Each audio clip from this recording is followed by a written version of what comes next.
Hello and welcome to today's webinar on reducing stress. Today is Stress Awareness Day, so it is more than apt that we go through this. My name is Evan Judge and I'm a Senior HSE Manager for ESS, as well as a mental health first aider. So what we're going to cover today, we're going to be talking about understanding what stress is and what the health implications of the stress can be. What foods help us to reduce our level of stress? And then any other type of techniques that you can use to support you in the reduction of stress. 74% of the UK feels overwhelmed or unable to stress. And that was based on a survey done by Mental Health Organization, and it was based over the last 12 months. As you can imagine, as we're going into the second period of lockdown, this may significantly increase, and therefore it would be a good idea for all of us to kind of think about what we can do differently to reduce our levels of stress. Stress is a significant factor in mental health problems, including anxiety and depression.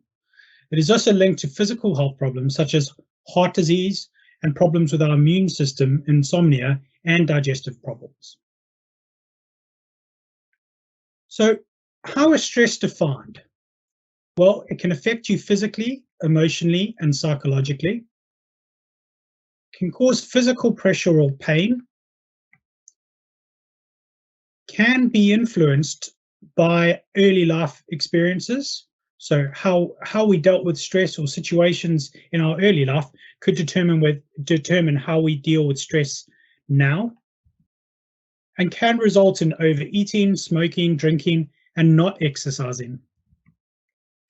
It also results in other negative health effects, like we mentioned earlier, in terms of heart conditions, immune disorders, that sort of thing. So there's some stress hormones that will affect us, and they're found in the adrenaline glands. So you've got adrenaline, largely responsible for the immediate reactions we feel when stressed. So this is our fight or flight sort of reactions. Could give us increased heart rate, so that's when we feel those heart palpitations or feel like we're potentially having a heart attack.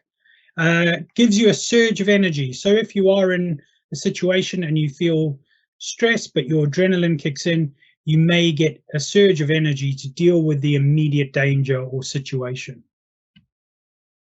Norepinephrine, I definitely haven't said that correctly, but norepinephrine, that's it, is similar to adrenaline. You become more aware, more awake, focused, makes you more responsive, so you might feel your senses are more heightened, so you may be able to react to situations quicker. Shifts blood flow away from areas where it might not be so critical, like the skin, and towards more essential areas at the time, like your muscles, so that you can flee a stressful scene. Cortisol is another hormone, and it helps in how we respond to stress, promoting proper cardiovascular function and properly utilizing carbohydrates and fats to deal with that situation. Helps to distribute stored fat, so any stored fats in your body gets distributed quicker, and gives your body that sort of odor and pubic hair. Promotes healthy promotes healthy functions within your body. And being stressed over a prolonged period of time will increase cortisol levels and can affect your immune system and increase your blood pressure. Short-term stress is where your fight or flight really comes into play. So if you get into a situation where suddenly there is a risk of danger or extreme stress, maybe it's an argument or a heated discussion with a family member or colleague, you will get this fight or flight situation where you may get more adrenaline produced, and cortisol and hormones, or cortisol and adrenaline will go straight into your blood. These hormones increase your concentration, ability to react, and your strength. Also affect your heart rates and your blood pressure, increasing both of these. And then your immune system and memory becomes a lot sharper during this period. After you have dealt with short-term stress, your body returns to normal activity. So when can stress be a problem? Chronic or long-term stress is where you frequently face challenges. You constantly produce higher levels of stress hormones, which is not good for you. Reduces serotonin, which is a hormone that regulates your mood, your appetite, and your digestion. And it actually gives you less time to recover if you're continuously going through stressful periods. Low levels of serotonin are linked to depression, and therefore that's how stress can link to depression. So health problems. So your digestive system, it could be sorts of stomach pains due to a slowdown in the rate of that your stomach empties. Also could cause diarrhea due to more activity during in the colon.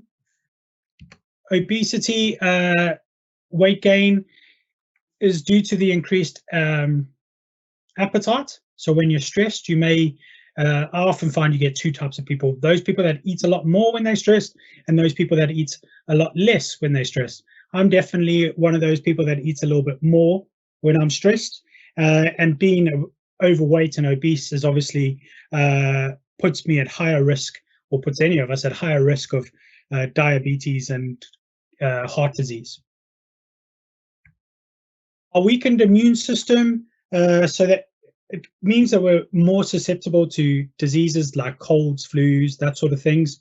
So due to the levels of stress, our immune system is weakened because our body is using that hormone and all those antibodies to fight the stress levels that are going on in your body. So your weakened immune system will make you more susceptible to flus, colds, any sort of sicknesses, really. And obviously, with current situations, we want to make sure that our immune system is as strong as possible. We have a weakened nervous system causing increased likelihood of anxiety, depression, sleep loss, memory, and decision making. So this is a major side effect of stress in terms of the anxiety and depression piece, and sleep loss, because obviously when we're stressed, our mind is overworked and running at 1,000,000 miles an hour, and that often causes us to have interrupted or lack of sleep. And then problems with our cardiovascular system are increased due to the increased amounts of pressure on our hearts and our blood pressure being higher. We also have higher risk of increased levels of blood in our system, and also increases your blood glucose level, especially in the evening. All of these are risk factors of heart disease and potentially stroke, obesity, and diabetes. So spotting the signs of stress. So it could be that we're feeling overwhelmed or nervous, struggling to focus or becoming easily distracted, worried, anxious, or scared. So thinking about things that potentially haven't happened, won't happen, could never happen, but overplaying those scenarios in our head. Feeling constant pressure. That could be pressure to deliver, pressure to do particularly well in our jobs, that sort of thing. Difficulty concentrating and becoming easily irritable. So again, it's about these increased levels of stress causing us difficulty to concentrate on simple tasks that normally wouldn't be a problem. So if you find yourself struggling to deal with simple tasks that you normally are able to do and quite easily deliver on, and then you've suddenly find yourself not being able to. Another interesting one is if you struggle to stay focused on a TV program or a movie, you struggle to keep focused on that. That could often be a sign of stress levels increasing. Eating more or less than usual. So like I said, you've got those two types of people, those that eat a little bit more when they're stressed or those that eat a little bit less. It's a very obvious sign that our stress levels may be increasing. And then finally, smoking or drinking more, which we all know neither are good for our health. So if our stress levels last longer, you might experience other physical or emotional effects that may not be as obvious as a sign of stress. So fatigue and depression. So some of us might not realize that the trigger for our depression could be our stress levels being increased. Chest pain or pressure, feeling a fast heartbeat, so feeling like you're having a heart attack. Dizziness, shakiness, difficulty breathing, so going into some sort of like panic attack sort of situation where you start to feel a little bit dizzier, shaky, and struggle to breathe. And then potentially irregular menstrual periods, impotency, loss of libido. Those are all also potentially side effects of having prolonged periods of high stress levels. So one of the easy ways in which we can really affect our stress or help to manage our stress levels if we are going into periods that we know are potentially stress levels, are potentially stressful, is making sure that we're following a healthy, balanced diet. So we've all seen this diagram or this Eat Well guide before. So the key thing is making sure that we're checking our labels on our food packaging when we're going into supermarkets and purchasing any food. If you missed it, there is a labeling guide video on our ESS YouTube channel, which is We Are ESS. So you can go and check that out, which gives you a load of useful information around food labeling and what to look out for. But it's also about making sure that we're focusing on that even split of food during the course of the day. So making sure that we're getting at least 5 portions of a variety of fruits and vegetables every day, choosing whole grain or higher fiber versions with less added sugar and salt and fat, choosing unsaturated oils and using small amounts of oils and spreads. Again, choosing a lower fat content for our dairy or dairy alternative products, eating more beans and pulses, 2 portions of sustainably sourced fish per week, one of which should be an oily fish, and eat a lot less red and processed meats. Remembering to reduce the amount of sort of sugary snacks and sauces and things like that, and also making sure that we're keeping our levels of water up, maybe drinking 6 or 8 glasses per day. So stabilizing our blood sugar will help to manage our stress. So that would be meals based around starchy carbohydrates and opting for whole grain varieties. Consume a variety of both plant-based and animal protein. So not just looking at animal protein, but looking for a combination of the two. Aim for fish twice a week, one of which should be oily, reduce the red or processed meat. We don't want to have more than 70 grams per day. Aim for 5 a day, like we just said, a rainbow of colors. 1 portion is a handful for you. So just if you're feeling like you're not really sure how many portions is far or how much makes up a portion, it's just that 1 handful. Limiting foods in high fat, salt, and sugar. So that's watching our portion size. And then start the day with a balanced breakfast. So avoid sugary cereals and lots of caffeine. Why eating a balanced diet can help? Well, it's key in helping manage the psychological changes caused by stress. No, sorry, the physiological changes caused by stress. So vitamin C is stored in the adrenaline gland and is required to make cortisol, found in most fresh fruits and vegetables. Magnesium is dramatically depleted in times of stress, so that reduces down massively. You can find that in dark greeny leaf vegetables, whole grains, nuts, and seeds. And these will provide you with loads of extra magnesium. And then finally, B vitamins help to support adrenal function. So sources include whole grains, nuts, and seeds. So making sure that we're choosing that whole grain variety where possible. Alcohol is definitely a short-term fix and has very long-term effects. So alcohol is also a depressant. It slows down the brain and central nervous system processes. Over time, heavy drinking interferes with the neurotransmitters in the brain that are needed for good mental health. So drinking alcohol in periods of stress may give you some sort of short-term effect that you enjoy, but realistically, the longer-term effects are more likely to cause longer-term depression, anxiety, that sort of thing.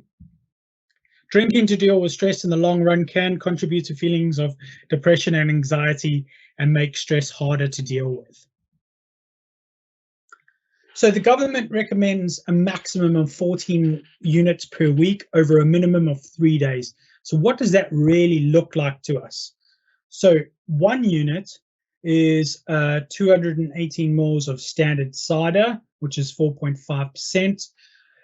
67 mils of a standard white wine, 25 mils of a standard whiskey, 250 mils of a standard beer, and then 250 mils of a standard alcohol pop.